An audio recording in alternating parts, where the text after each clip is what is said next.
Creating problems, the art of staying with it.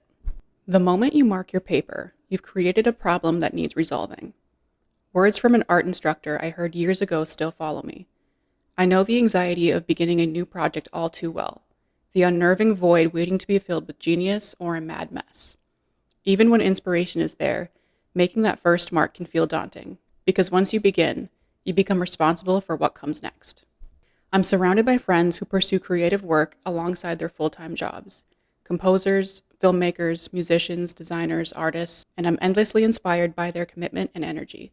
Recently, my friend Casey, a filmmaker, said to me, "If I'm not using my extra time to make films, what am I even doing?" That stayed with me because, in a way, she was right.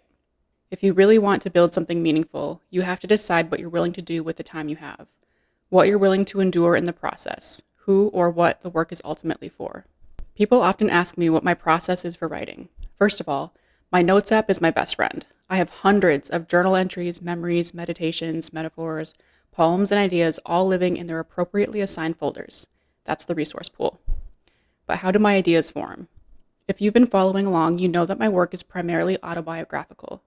I only write about real experiences, either my own or someone I'm interviewing. I'm drawn to themes like growth, grief, healing, and relationships, pulling from my own life events to delve into those topics. Sometimes an idea sparks from conversations with close ones. Other times, it's as if a story has been welling up inside of me, waiting to be splashed out across these web pages for friends and strangers alike. I have seasons where I'm filled with inspiration, and then there are times when it feels like every last thought has evaporated into the abysmal desert of my mind. Creative drought tends to happen when my work and personal life gets too busy. My two remedies for this that I believe are absolutely crucial to the process are rest. Carving out time for empty space. Boredom breeds creativity. Often my best ideas come to me just as I'm about to fall asleep, after I've had time to process and unwind.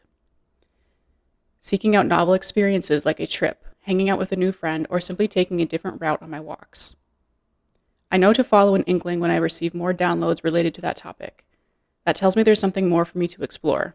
I can either be strongly compelled or sweetly swept into that problem-making process. Nothing is more intimidating than a blank space, a clean canvas, silence before the first note, the blinking cursor on a fresh page daring you not to suck. Sometimes I hate the initial sentence that spills out. I know it's bad, but I force myself to write it anyway. And then another and another until I have my first paragraph. Clunky and shapeless. But messiness is part of the process, and you really just have to start. Anything can be formed and refined later on, but as long as I can get the heart of an idea down, I'm already ahead. There is anxiety in the unknown. You may have a sense of where you're going, but you have no idea what it will look like in the end. I've learned that you kind of have to just let that process unfold. I've had enough experience to trust that if I stick it out, the piece or project always comes together in the end. But enduring that process can be torturous. There's a raw tension that exists between passion and perfection, in getting something just right. I remember becoming conscious of this when I was working as an interior designer. I was putting together a palette of rug swatches, paint chips, wood finishes, and textiles for a project. Everything was coming together except I could not find the perfect fabric for the custom throw pillows. I understand this may seem like a small thing, but not to me. I dug through the bins in the studio, sorting through patterns, textures, and luxurious materials. I would place one next to the others and instantly something would feel off. I continued on in the madness, caught between the push and pull of unresolved details, until I finally found the right fit. The material that perfectly contrasted the sofa fabric, pulled in the tones of the rug, added just the right pop of pattern, and still fell within the client's budget. And now, I carry that same tension into my writing process and all of my creative endeavors. Finding the right word, description, metaphor, transitional sentence, the intro that immediately engages, and the conclusion that ties everything together. It all matters.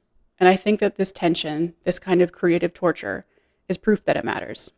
Deadlines motivate me. When I set out to launch this blog a year and a half ago, I committed to publishing one piece a month, due on the first of every month. I haven't missed a deadline yet. It takes self-discipline to meet the challenge of regular output, to consistently produce. You can't always rely on energy and inspiration.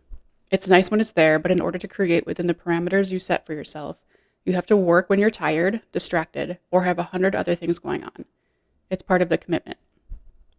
Whenever I'm in a mood, tired from the workday, or just not feeling particularly productive, I ask myself, okay, what's the alternative? Netflix? Scrolling? To echo Casey's comment from earlier, what am I even doing with my extra time if I'm not writing? Really, all I have to do is sit down and start, chip away at it. Once I get going, the process always energizes me. Hours slip away unnoticed into the late evening, then it's bedtime, and then it's past bedtime, and then I really have to slam my laptop shut and walk away while there's still something left in the well. Setting goals, pushing through discomfort, and putting in those reps has absolutely made me a stronger artist. You learn that you can get it done and do it well. I'll be honest, sometimes I think, does anyone even care if I keep writing? Of course, I can see the analytics on each post, so I know people are reading and that I've received positive feedback. But views go up and down, and it can be a long road to make a meaningful impact.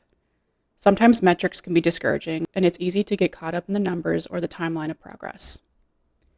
When I start to feel that way, I like to go back and read some of my old posts and think, wow, I really love this. I feel proud of the work I put out, and it excites me all over again. It reminds me why I'm doing this in the first place. Yes, it's for me. It's a creative outlet that brings me joy and fulfillment. It challenges me. But of course, it's for others too. The whole purpose is to inspire and build connection through real stories and experiences. I view art as a responsibility. Not a pastime, not a hobby, not a luxury. I do it because I love it and because it matters.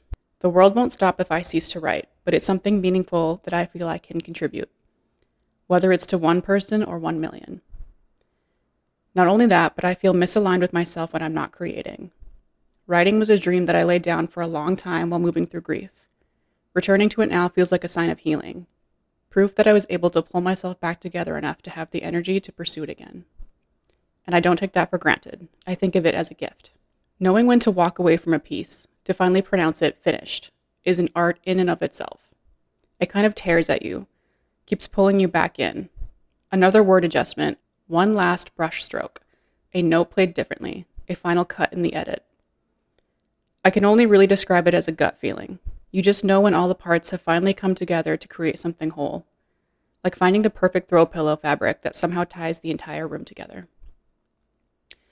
And after you send it out into the world, whether for an audience of 1 or 1 million, you rest, replenish, enjoy. And then you begin the process all over again, because the work is never really done.